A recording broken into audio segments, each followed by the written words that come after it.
So I'm going to talk about flashcards as a specific type of study mechanism. And typically when we think about education, you think about pouring the information into your brain. But what actually works better when you're trying to learn something is the number of times you pull the information out of your brain. And that's called retrieval practice. And what flashcards give you is a technique called spaced repetition.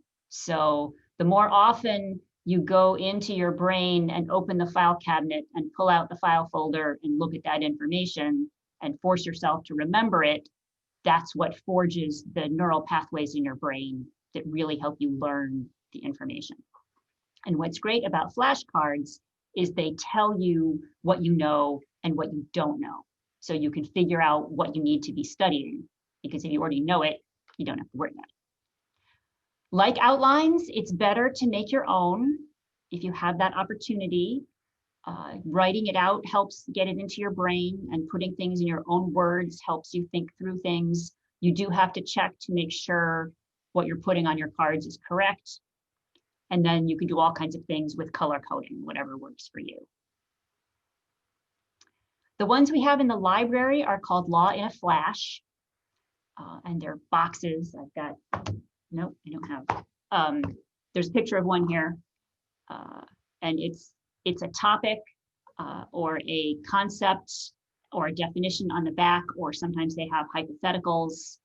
You can use them independently, you can use them in your study group, but there's no online equivalent to these. They're only available in print at the desk.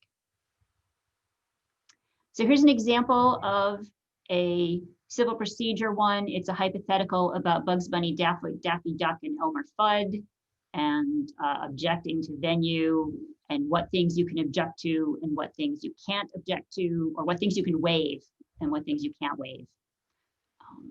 So that's an example of a hypo version flashcard. So how do you actually study with flashcards? You pick up the first card and you look at it and you read the question or the concept. And before you turn it over, answer the question. And you have to be really honest. Make sure that you're answering the question rather than just turning it over and reminding yourself and saying, oh yeah, I knew that. Did you really know that? So if you turn it over and you weren't completely right, it goes in the don't know pile. So you look at each card in turn, and by the time you get through the deck, you'll end up with two piles, a know and a don't know. And at this point, you take a break and go do something else, get a snack or something.